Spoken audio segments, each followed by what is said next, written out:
de empezar, bueno, Estaba grabando, perdona. sí.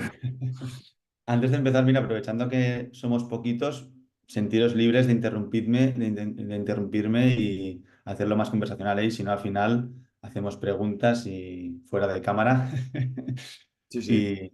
y, y comentamos en detalle. Bueno, antes de empezar, dejadme rápidamente introducirme. Yo al final, bueno, soy de Barcelona, soy ingeniero industrial, estuve un tiempo en consultoría, estuve en Blue Cat Management Consulting. Rápidamente salté al mundo de startup, entré en ITNIC, que imagino que conoceréis el podcast que tienen, a Barnat, a Jordi, bueno, y todo el ecosistema, ¿no? Muy poco conocido, muy poco conocido. Están creando una comunidad súper chula, la verdad. De ahí lancé un negocio en el sector de los videojuegos. Cero tech, cero escalable, al final representaba gamers y organizaba competiciones a nivel amateur presenciales, pues con Cinesa, FNAC, algunos centros comerciales, etcétera. Y hará algo más de 4 años que entré en Plug and Play para abrir la oficina de Barcelona. Y actualmente soy el principal en Plug and Play y gestionando los nuevos fondos que estamos llevando desde Plug and Play. Y ya has dado un poco de contexto sobre Plug and Play, pero déjame hacer una pincelada también. Al Sí, final, Plug and Play somos uno de los fondos más activos a nivel global. Invertimos en early stage, es decir, entre pre-seed y Series A, y hacemos unas 200 inversiones al año. Ahora luego entramos en más detalle sobre la tesis. Y también lo combinamos con una plataforma de innovación para grandes empresas. A día de hoy trabajamos con más de 550 grandes empresas a nivel global y básicamente les ofrecemos dos tipos de servicios. Uno más de innovación, donde identificamos necesidades del partner y hacemos matchmaking con startups que puedan resolver esa necesidad, a modo resumen. vale. Y luego en algunos casos también gestionamos bueno, lo que se llama el CVC, ¿no? El Corporate Venture Capital. Y al final les ayudamos en todo el proceso de inversión, desde el sourcing hasta incluso pues, presentarlas al comité, portfolio management, etcétera. En cuanto a la tesis, Plug and Play, sobre todo invertimos en B2B SaaS, porque es donde tenemos más expertise. Hacemos, depende del año, ¿no? Pero entre 200, 250 inversiones al año. Y los tickets son bastante pequeñitos, ¿eh? Entre 50.000 y 500.000. El ticket medio suele estar entre los 100 y 120.000 euros. Y al final somos followers, o sea, no, nunca lideramos inversiones. A nivel de portfolio, pues contamos ya con más de 2.000 startups en nuestro portafolio y con más de 30 unicornios. Imagino que os sonará algún logo de aquí, pues como PayPal, Dropbox, Rappi, N26 en Europa, etcétera, ¿eh? Y también, como comentábamos antes, bueno, somos de los inversores más activos a nivel global según PitchBook y también, que también es importante, de los que tiene más exits, que no es solo invertir dinero, sino también distribuirlo de vuelta, ¿no? A nivel de corporates, estos son algunos logos de corporates con los que trabajamos. Más aquí en España trabajamos con Inditex, con CaixaBank, con Grupo Roca, Barcelona Music Lab, bueno, y en distintos partners. Y a nivel de geografía, pues nosotros tenemos la sede en Silicon Valley y como veis en pantalla, o sea, más de 60 oficinas por todo el mundo, ¿no? En Europa contamos con más de 20 y en España, por ejemplo, estamos en Barcelona, Madrid y Valencia. Y en Valencia son como los headquarters de MEA. Damos soporte a distintas oficinas y somos más de 100 empleados. Ahora ya moviéndonos a la parte más interesante, antes de nada, recalcar, que al final hay varios métodos de valoración de startups y normalmente se utilizan para justificar lo que interesa a la persona que la valora. Cada método tiene sus propias fortalezas y debilidades y la elección dependerá sobre todo de la startup, del objetivo de la valoración y, como decíamos, de la persona que quiere valorarla, ¿no? Y en cualquier caso, es importante recordar que al final la evaluación de una startup es solo una estimación, que no existe, no hay ciencia cierta, ¿no? Y que hay muchos factores que pueden influir en el éxito o fracaso de una compañía, independientemente de la valoración. En cuanto a esta sesión, al final, sentiros libres de interrumpirme y si queréis centraros en algo concreto, luego lo podemos comentar más en detalle, pero vamos a tocar diferentes temas, todos relacionados con valoración de startups, pues desde las diferentes etapas por las que pasa una startup, algunos factores relevantes en el análisis de una compañía, factores externos que pueden influenciar en la valoración Y después también os comentaré probablemente el método más utilizado por los VCs, que es el Venture Capital Method, y un par de recomendaciones para ser más exitosos durante el proceso de fundraising. Al final, muchas startups en algún momento, como sabéis, necesitan financiación externa para el desarrollo, pues, de la solución, del producto o para crecer de manera más rápida.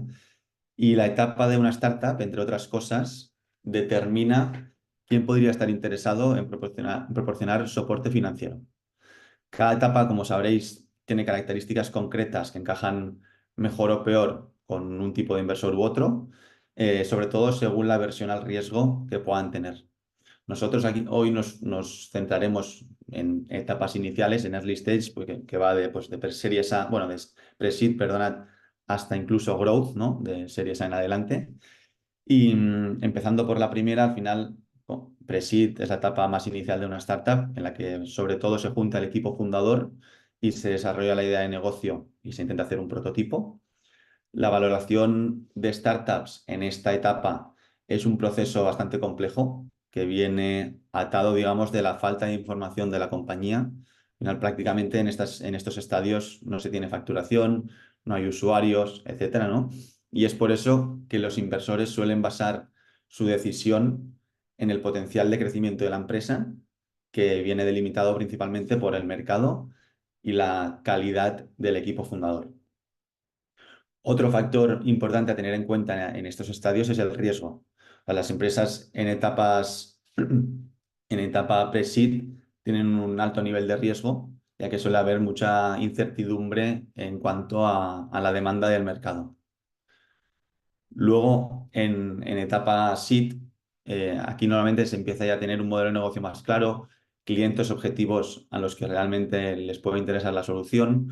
Y durante esta etapa, aparte del equipo de mercado, que siempre es clave, los inversores suelen estar muy interesados en la viabilidad del modelo de negocio.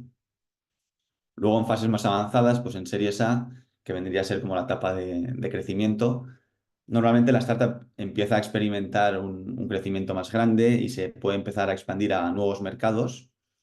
Y en esta etapa, los inversores pues, se centran más en el camino a la rentabilidad y la capacidad que pueda tener la empresa en escalar el negocio de manera rentable. Durante esta etapa normalmente ya se ha validado, digamos, el modelo de negocio, se ha generado algunos ingresos. De hecho, es bastante común en B2B SaaS que en esta etapa pues ya lleguen a los 2 millones de ARR, es decir, 2 millones de ingresos recurrentes anuales. Y es como una meta, ¿no?, a la que debería llegar el emprendedor para levantar una serie A con cara y ojos. Y luego, por último, después de esta etapa vendría digamos, la fase de expansión, que yo considero, ¿no?, pues de series A en adelante, series B, series C, etcétera, donde la startup sobre todo se centra en expansión geográfica, consolidación de mercados y eventualmente pasar a ser rentable y no necesitar más capital externo, ¿no? Independientemente de la etapa en la que se encuentre la startup, hay varios factores clave en los que los inversores nos fijamos bastante a la hora de tomar decisiones. Uno, como sabréis, es el equipo fundador. Tampoco quiero dedicar mucho tiempo, que imagino que sabréis esta parte bien, pero bueno, uno es el equipo fundador. Al final, la experiencia y habilidades que puedan tener los fundadores son súper fundamentales para el éxito de una startup. Aquí normalmente evaluamos pues, la capacidad y la visión que pueda tener el equipo para ejecutar el plan de manera efectiva. Y normalmente priorizamos, al menos yo a nivel personal, equipos que tengan pues, o bien experiencia relevante en el sector, gestionando equipos previamente. Es importante también que hayan trabajado juntos, que se entiendan. Luego, relacionado con esto también, que sean complementarios. Y por último, un factor que me gusta mucho a mí es la capacidad que puedan tener a adaptarse al cambio. Al final, como sabréis, emprender es subidas y bajadas y tienes que estar constantemente pivotando, entendiendo al usuario para poder hacer algo que realmente tenga encaje. En cuanto al mercado, sabéis, el tamaño potencial del mercado es un factor súper importante. Aquí, como inversor de Venture Capital, bueno, es importante entender si el mercado es suficientemente grande como para que a un play como el VC le pueda interesar, si hay demanda del producto o servicio y también la cuota futura que puede llegar a tener esa empresa. Dicho esto, hay súper buenos negocios ofreciendo soluciones en mercados más pequeños y, digamos, más nicho, que son súper respetables y que dan muy buena rentabilidad. O sea, al final seguramente tengan dificultades para levantar dinero de un venture capital, pero no quiere decir que sean malos negocios, ¿eh? Luego, a nivel de competencia, sobre todo nos fijamos en la ventaja competitiva que pueda tener esa solución frente a otras que hay ya en el mercado y si pueden llegar a competir pues, de manera efectiva, ¿no? De manera directa. Y luego, por último, el modelo de negocio. Es importante saber cómo genera ingresos una compañía y la capacidad de escalar. De hecho, ahora cada vez más se está buscando pues, negocios con modelos de negocio sostenibles y con bueno, potencial de crecimiento, obviamente, ¿no? Aquí, de hecho, hasta hace unos años era común que una startup pues, pusiera la rentabilidad y priorizara mucho más el crecimiento, como es el caso de bueno, las grandes empresas, ¿no? Facebook, Amazon, Uber, etcétera. Y con la situación macroeconómica de los últimos meses, años, eso ha ido siendo cada vez menos atractivo para los inversores. Al final intentamos que los emprendedores sean más, digamos, vaya con más cuidado, ¿no? A la hora de generar ingresos y de calcular los gastos asociados de producto o servicio que se venda. Incluso en etapas iniciales, a mí personalmente me gusta que el emprendedor tenga claro pues, métricas clave y el camino hacia la rentabilidad. Al final, cuanto más eficiente con el capital sea el emprendedor, más grande será el múltiplo que genere el inversor, ¿no? Pues menos se va a diluir en el proceso. Y luego, junto con todo esto, como imagino que sabréis, hay diferentes factores externos que influencian mucho también en las valoraciones. Para mí uno de los más relevantes es el hecho de, ostras, oferta y demanda entre inversores y emprendedores. Al final, si hay muchos inversores compitiendo por invertir en una startup concreta, pues seguramente se genera una valoración más alta porque los inversores estarán dispuestos a pagar más para asegurar una participación en esa empresa. Y por lo contrario, si opera en un mercado con muchísima competencia, donde el número de startups es más grande que el número de inversores interesados o dispuestos a invertir en ese espacio, también afectará de manera negativa. De hecho, aquí para comentaros, nosotros desde Plug and Play o a nivel personal también o sea, yo he vivido varios casos donde la valoración ha ido incrementando o disminuyendo en la misma ronda a medida que los inversores hablaban los emprendedores hablaban con inversores. De hecho, es algo que a mí personalmente no me apasiona, pero uno de los casos que ostras, más me impactó fue en 2020, no voy a decir el nombre de la startup, pero igual lo podéis descifrar, una startup fintech con fundadores españoles, pero con la sede en Estados Unidos. Inicialmente buscaban 500.000 euros, creo que era a 6 millones, y al poco tiempo, sin haber habido ningún cambio relevante en el negocio, acabaron levantando 4 millones a 20. Al final eran mismas métricas, mismo equipo, nada había cambiado, simplemente que había habido mucho interés por parte de VCs. Entonces, bueno, para que os hagáis una idea de cuánto puede llegar a cambiar, ¿no? Y luego, por lo que hace al lanzamiento de un negocio en una industria emergente, como podría ser ahora todo el tema de inteligencia artificial, también ayuda mucho bueno, a que haya más interés por parte de VCs y no solo de VCs, sino también interés por usar la herramienta o la solución que esté haciendo el emprendedor, ¿no? Al final, las startups a día de hoy que basan su negocio en inteligencia artificial probablemente estén teniendo valoraciones algo más elevadas debido al interés no solo por parte de inversores en entrar en el espacio, sino por parte de los potenciales usuarios que también le interesa, ¿no? Y luego, por último, algo que parece una tontería, pero que me he encontrado muchas veces con eso, es la necesidad del emprendedor en captar urgentemente el capital para continuar con el negocio. Al final, si el emprendedor tiene poca caja y está pues, necesitado de capital, seguramente acabe aceptando valoraciones más bajas para no verse obligado pues, a cerrar, a reducir el equipo, etcétera, ¿no? Al final, yo siempre recomiendo cuando se hace fundraising intentar hacerlo con tiempo, ya conociendo a los inversores, para luego no hayan sorpresas, ¿no? Que al final es un proceso largo. Dicho esto, uno de los métodos más utilizados por inversores de capital riesgo es el VC Method. Al final, cuando un inversor analiza una startup, independientemente de la etapa en la que se encuentre, lo que busca es prever cuál será la salida que tendrá la empresa, es decir, la valoración en el momento del éxito. Y cuando ha estimado ya el tamaño de la salida, el inversor pues, determinará cuánta participación debería tener en el momento del exit para llegar a su retorno objetivo. Entonces, para conseguir esto, deberá considerar, uno, la cantidad de dinero que se ha invertido en la startup desde el inicio, luego la valoración en el momento de inversión y, por último, la dilución que ha habido en rondas posteriores.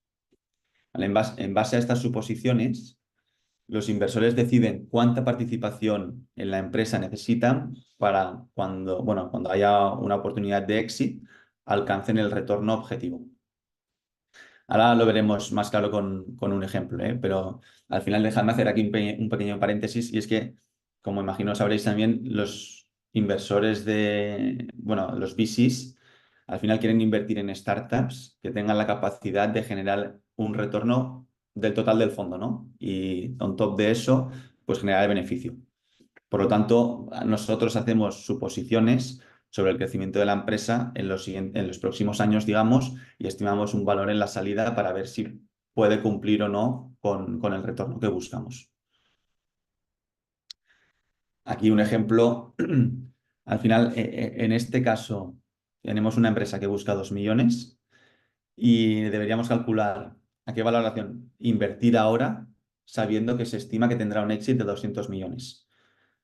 Y también que como inversor buscamos un múltiplo en cada inversión de al menos 20x el dinero invertido, ¿no? Entonces, con los números que he dicho, sabemos primero que el retorno esperado para el VC son 40 millones en esa inversión y que para llegar a ese retorno pues debemos tener un 20% de la compañía en el momento del éxito. Entonces, con esta información ahora deberíamos calcular la valoración en el momento de entrada que nos permita llegar a estas expectativas, ¿no? Entonces, esta valoración se calcularía dividiendo el valor del exit, que serían esos 200 millones, entre el retorno de la inversión, que sería ese 20, ¿no? Y restándolo al tamaño de la ronda. Por lo tanto, sería esos 10 millones de valoración post-money, que pre-money serían 8 millones, ¿no? Descontando esos 2 millones de ronda. Realmente esto sería en un mundo ideal, pero la realidad es que en etapas iniciales los emprendedores y los inversores nos vamos diluyendo en el proceso a medida que se levantan más rondas o que se dan plan de stock options, etcétera, ¿no? Entonces, aquí es el mismo ejemplo, pero asumiendo un 30% de dilución, la valoración pre-money efectiva a la que debería entrar el inversor sería algo menor, serían esos 5 millones, ¿no? Considerando el 30% de dilución. No sé si tenéis alguna duda, pero bueno, si no, después también lo podemos comentar con más calma, ¿eh? Al final, este método disecciona la problemática de valoración, digamos, en 4 preguntas fundamentales. Una, ¿qué valoración conseguirá la compañía en un momento determinado? Es decir, el exit. ¿Qué retorno se pretende conseguir como inversor? Luego, ¿cuánto equity debería tenerse en el momento de la venta para poder llegar a ese múltiplo? Y luego la dilución que hay a lo largo del tiempo para conservar ese nivel de equity, ¿no? Tanto puede ser dilución como también otros desembolsos, follow-ons, bueno, prorratas y demás que se deben hacer a lo largo del tiempo para llegar al equity en el momento de salida. Entonces, el método que acabamos de ver asume la evaluación en el momento del exit. Una manera fácil de proyectar ese exit, a pesar de ser bastante especulativo, es basándose en múltiplos en transacciones comparables. Al final, los comparables miden cómo se valoran otras empresas en el mercado en función de algún criterio. como puede ser, por ejemplo, pues múltiplo de facturación, ¿no? También podría ser múltiplo de EBITDA o hay diferentes alternativas, ¿eh? Entonces, la gracia de este, bueno, del método de comparables, digamos, es que es utilizar ese proxy como valor actual. Entonces, al final lo que hace es se basa en precedentes, ¿eh? Y aquí sí que es importante que los comparables de las empresas sean lo más parecidas posibles a la tuya. Significando, o sea, al final, mismo mercado, misma geografía, modelo de negocio, etcétera. Si no, sí que puede haber bastante cambio. Bueno, al final en pantalla veis un ejemplo claro de, ostras, 4 compañías en el mismo espacio, se hace la media de por cuánto se ha vendido y el múltiplo de revenue y se utiliza para valorar tu compañía, ¿no? Con el revenue que tú tengas, utilizando la media de revenue, de múltiplo de revenue. Luego, una buena fuente de conocimiento y base de datos donde poder sacar pues, alguno de estos benchmarks o información relevante en el espacio son plataformas como Carta o PitchBook. Al final, Carta no es tan conocida, pero a nivel de valoraciones y tamaños de rondas y demás, pues tiene información muy relevante, ¿eh? De hecho, en la imagen de la izquierda en pantalla podéis ver la mediana de dilución en cada ronda de financiación. Por lo general, como veis en pantalla, o sea, cuanto más early sea la startup, más se suelen diluir los emprendedores. Y de hecho aquí me gustaría hacer un pequeño inciso. Hace tiempo hablé bueno, con un emprendedor de un unicornio español, de hecho un unicornio catalán, ya podéis ir acotando quién es.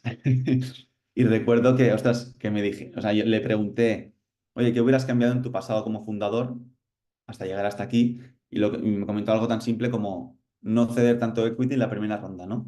Que al final es muy fácil decirlo ahora, obviamente, pero ostras, muchas veces veo emprendedores dando equity a personas que prácticamente no ayudan al negocio, lo que se llaman advisors, ¿no? Si es un advisor que realmente puede aportar al negocio, perfecto, pero si es alguien que te va a ayudar durante 2 semanas, pues ostras, no es buena práctica al final, porque te estás diluyendo. Al inicio piensas que no es demasiado, ¿no? Dar un 1% de equity cuando tu empresa prácticamente no está ni creada, pero sí que a futuro esto puede impactar bastante en tu dilución, ¿no? Luego en el gráfico de la derecha están las valoraciones pre-money y también el tamaño de las rondas. Igual os parecen altos los números, pero al final estos son datos del mercado americano, ¿eh? Y nada, como decíamos antes también, pues la situación macroeconómica y la demanda del mercado puede afectar mucho a la valoración de la startup. Aquí en pantalla veis las valoraciones en Serie S y como veis coinciden mucho con el downturn macroeconómico que ha habido, ¿no? Pues las valoraciones también han ido corrigiendo y reduciéndose. Luego, ya que ahora que tenemos algo más claro, ¿no? Algunos factores y algún método para valorar la startup, la pregunta sería, ¿cómo plantear una ronda de financiación? Desde mi experiencia, al final, uno de los puntos, si no el más relevante, es conseguir que alguien te haga una intro directa al inversor. Al final, los inversores vemos muchos decks y hablamos con muchos emprendedores y siempre ayuda mucho que algún conocido o alguien de tu entorno te recomiende a otros emprendedores. Al final es una manera de pasar un primer filtro y sobre todo que el inversor ponga más detalle en la oportunidad. Bueno, al final si no vemos muchas cosas y pasa a ser solo pues números, ¿no? Luego, algo que también suelo recomendar es concentrar todas las conversaciones con inversores y aprovechar para crear FOMO. O sea, al final está feo que yo que lo diga yo, pero sí que creo que es cierto conseguir que los inversores hablen de vosotros. Al final es una manera pues, de crear urgencia, de ostras, avanzar en el funnel del inversor, ¿no? Porque si no, a veces podéis quedaros ahí un poco en el olvido y no ir avanzando. Por eso también creo que ostras, gestionar el proceso de fundraising prácticamente como si fuera un proceso de ventas, pues haciendo todo el follow-up necesario, pues siendo un pelín, digamos, pesados, ¿no? Insistentes. Y luego relacionado con esto, Ostras, al final hacer fundraising es un trabajo prácticamente full time, te podrías pasar toda la vida levantando capital y siempre recomiendo, o al menos creo que es bueno, pues crear un timeline y poner fechas, no límites, pero sí al menos estimadas para cerrar la ronda, para tener al menos una referencia de, ostras, cuándo debería cerrarla, o sea, cuándo debería pues dejar de centrarme en hacer fundraising, ¿no? Para que os hagáis una idea, en pre-seed se suele tardar aprox 4 meses en cerrar la ronda y luego en etapas más posteriores más tiempo, ¿eh? Pues sí, os diría que en Series A pues son al menos 6 meses, al final son procesos largos y por eso, como he dicho antes, creo que es clave pues tener relación con los inversores, aunque no tengas urgencia del capital, ¿eh? Pero sí que ir creando ese contacto, esa relación, que ellos también vayan viendo cómo progresas para cuando, ostras, realmente te planteas una ronda, que no sea un proceso de empezar de cero, sino que ya os tengan en el radar y ya os tengan más o menos ubicados. Y por último, creo que es clave entender las dinámicas de un VC. Al final, como sabéis, no todos los negocios son para inversores de capital riesgo y, como decía antes, los VCs solo van a invertir en compañías si se pueden creer que esa compañía puede devolver el total del fondo, ¿no? Eso es el motivo de eso es la curva J, que explica al final que la distribución de los rendimientos del capital riesgo está súper sesgada. O sea, un porcentaje muy bajo de las startups son las que aportan mayor beneficios al fondo. Normalmente, desde mi experiencia, os diría que menos del 20% de las inversiones representan el 90% de los rendimientos. Es por eso que también en algunos casos nos obsesionamos un poco con unicornios o valoraciones, etcétera, ¿eh? De hecho, algunos VCs, os diría que por cultura o filosofía de inversión, son más sensibles a las valoraciones que otros. Yo personalmente, si realmente tengo convicción de que puede convertirse en algo grande, no me peleo por 500.000 euros arriba o abajo en cuanto a valoración, ¿no? En etapas iniciales. De hecho, ya acabando, que si no, no va a haber tiempo para muchas preguntas, quería comentaros el caso de Ricard Guillem, no sé si le conoceréis, pero bueno, es un emprendedor basado en Barcelona. Es el CEO de Kafler, que es una plataforma de movilidad delegada. Al final quieren centralizar todo lo que necesite un vehículo. Él fundó la empresa a los 16 años, actualmente tiene 19 y ha conseguido, creo que está facturando más de 5 millones. Ha levantado 8 millones de inversores bastante relevantes y está negociando, está llevando un equipo de unas 40 personas. Lo que quiero decir con esto es, ostras, em, al final emprender es un sector o un ecosistema en el que no hay una hoja de ruta a seguir y mientras tú puedas justificarlo, cada uno digamos, cada uno se crea su propio camino, ¿no? Lo mismo con las valoraciones. Si quieres dinero de VCs, tienes que entender al juego que juegan, ver si hay encaje, pero dentro de esto, o sea, va a depender de tu convicción para cerrar una valoración u otra, independientemente de los números que podamos hacer los VCs, ¿no? Y nada, por último, aquí quería, bueno, son algunas recomendaciones de enlaces a cursos gratuitos, libros o artículos que creo que merece la pena leer si estás en ese estadio, ¿no? de levantar ronda. No me quiero enrollar más, no sé si tenéis alguna duda, pero bueno, hasta aquí sería la presentación. Bueno, muchas gracias, Luis. Si quieres, podemos hacer eso ahora. Abrimos un poco ronda de preguntas. Dejo de grabar ya